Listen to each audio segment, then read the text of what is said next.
Hi everyone, just thought I'd pop on and say hello to everyone, just update everyone on how things are, just because really I want to help anyone else that's going through this hell. It's now 10 days since my early miscarriage. The bleeding has stopped. That's the actual heavy, unbelievably heavy bleeding probably lasted at its heaviest for 3 days. It then went to not so heavy, still red, for a couple of days. Then it's been like a pinky brown gunk ever since, and that's a bit more on and off. Lower back pain is still there, but from all the research I've done, that seems to be quite common. Maybe because would have been my fourth pregnancy, and my body just is a bit there.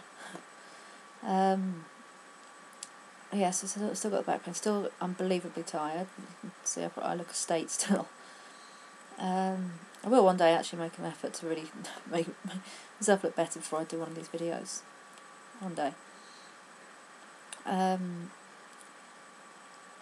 It still a rough ride. I'd registered with the hospital, because you can do it online from my hospital here, and I did that I had the digital positive on the Monday, and I must have done that on the Wednesday, and I think I did it some weird sense that I'd be able to hang on to it. If I did something like that, that would stop it, my baby leaving me. So I was already having light pink spotting by then, but I did all this online and registered with the hospital thing, and there wasn't a way of taking it back. On Friday when I realised what had happened, I couldn't go online, there was no email, you had to phone, and I couldn't bring myself to do that. Unfortunately, Hubby didn't offer. So obviously I knew at some point I'd get a letter. Didn't expect the letter to arrive quite so quick. I had a letter come on Saturday, so that was the 21st of April, saying that my booking in date would have been next Tuesday, so that would have been the 1st of May. And in with that letter was a letter for my first scan, which would have been my 12-week dating scan, or whatever they call it now, which would have been the 6th of June. And seeing that in writing, it's ouch. It hurts. In fact, Hubby opened the letter. I just couldn't. As soon as I saw the hospital postmark thing on it, I can't open it. And I actually saw him tear up a bit when he saw that. And I said, "Has that got to you?" And he said, it's hard seeing it in writing. It seems real." I quite know what he thought was happening before that, but what men are like. Yeah, so that's another reminder. And again, I couldn't bring myself. It seems silly because I can sit here and I can talk about it. I could not bring myself to ring the hospital and tell them what happened. So I have written them a letter because I don't want to hold on to an appointment that I can't use, and there's other people that are waiting on them. The joy of the NHS waiting lists, as always. So I've had to put a letter in the post today, cancelling both appointments. I also wrote to my fertility consultant, and hopefully he'll get the point from my letter. That obviously I wrote telling him exactly the facts of what's happened. I also made a comment in there saying it had been my 3rd month on the Clomid at 50 milligrams, and that I'd only ever had my progesterone checked the first month. I've had no input or monitoring of any kind since then. And the reason I sort of wanted to point that one out was through my research, I've seen that one of the things that could have been a problem with my pregnancy could have been my progesterone could have been too low. Now, I'm not saying that was the cause, I just know that that's a possible problem with the pregnancy not working out. So who knows, maybe he'll then suggest when I go back on the Clomid, which will be whenever my first period comes, I'll start it again. Maybe you'll suggest actually being monitored in some way or other, even if it's just a blood test, on day 21. That would be something. At the moment I've just been dumped on this medication. They tested it the first month, and because my progesterone was 57 or something like that, I was told that's fine, you don't need to be tested again, and just left to carry on with such a major medication. I know it's a low dose, but it's a heavy medication. And, I have all the side effects when I take it. So it's not an easy, fix all medication at all. And it does worry me because obviously, like we all do our research, and I have read things, where people have believed that their, miscarriages, their early miscarriages, are connected in some way. Again, it's their belief, it's not a medical fact, that they feel could be connected to the use of Clomid.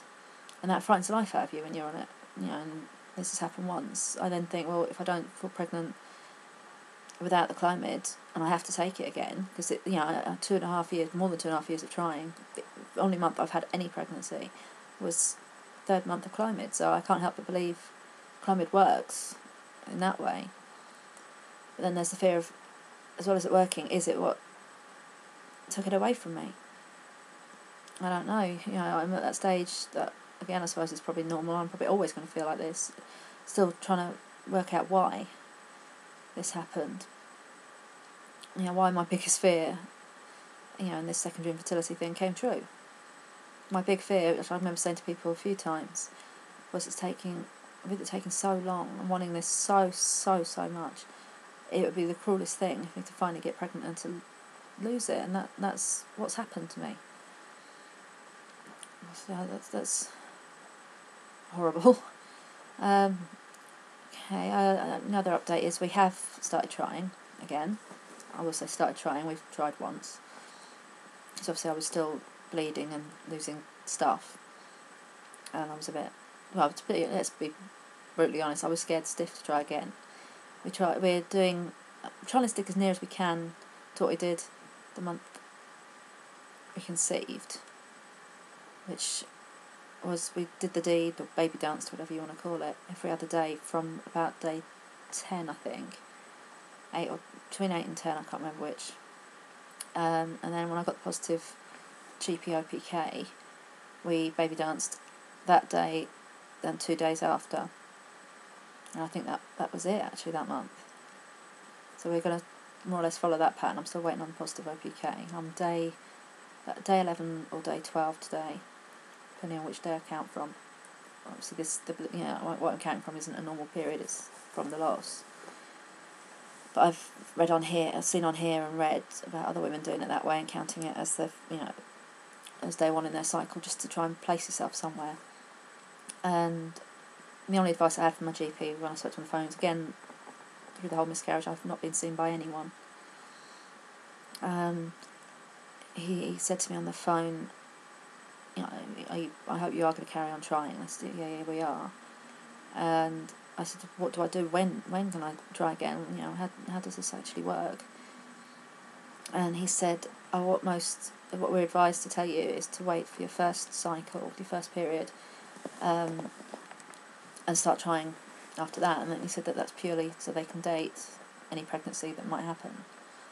And I've actually at a point where doctors have been so rubbish, and they've just left me to it. And I feel they've let this happen because I wasn't monitored by the fertility people, things like that. And like I say, my GP didn't want to see me. So I thought, well, sod that. They can find some other way of dating it. They can do a scan, or I'll just date it from my ovulation test. My dates are always chopped and changed anyway, so it doesn't matter too much. I don't feel like I want to wait around another month.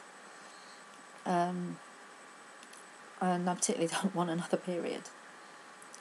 Mine are already heavy and agony most months, and everything I've read tells me the first period after a miscarriage is horrible. So that's another joy to look forward to. It's not hard enough. So ideally I don't want to need to start another cycle. I want to fall pregnant before then. And even hubby says, he said that's the only thing that's it's not going to take away this pain completely, because another baby will not be, my little one that I've lost. It won't replace him or her. But being pregnant again, I'm sure obviously women understand what I mean. I feel awful saying it because it's like saying, oh, that's I'll just quick fix, I'll get pregnant again, and it's not like that at all. I've been trying for so long. It's not like it at all. I'm always going to ache for this one. I mean, yesterday I should have been 6 weeks, and I'm going to think that every Sunday, right up until my due date would have been December the 16th, going by my period. And I've got these dates of these appointments. Just it's going to be there the whole time, and even if I'm pregnant again, by the time these milestones come up, it's still going to be there. Because it was its own individual. It's not going to be the same one when I get pregnant again, or if I get pregnant again, because that's my other fear. What if I don't? What if that's it? All this, longing for another one, which, like I said, I've wanted for years, even before Hubby ever joined in. So I wanted another one. But what if that was it? That was my one chance, and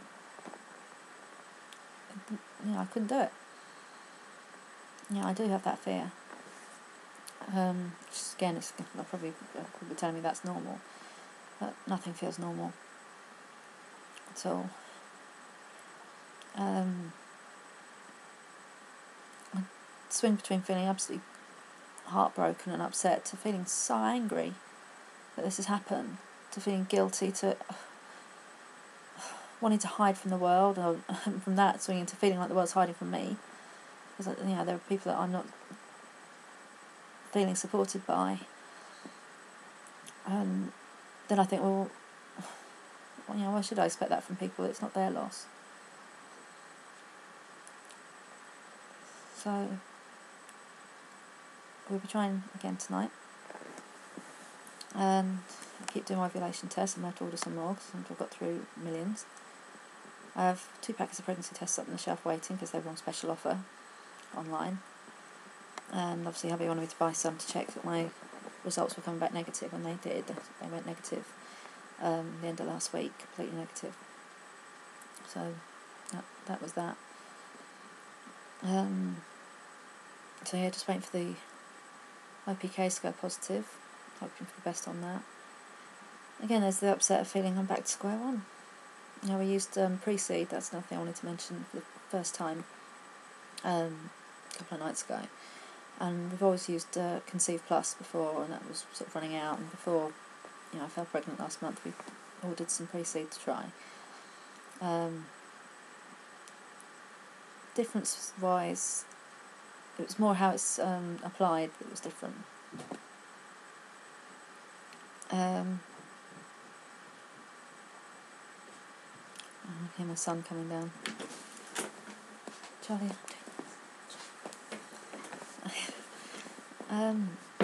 It's more how it's applied. The Conceive Plus, you just use, like, I suppose, any lubricant. You apply it either to him, well, all you're doing is applying it to him and internally, and that's just comes in a normal tube. There's no applicator. Whereas pre-seed, there's like the only thing I can compare it to is the syringe you give little children medicine with. They can't take off a spoon or whatever, the plunger syringe, one of them.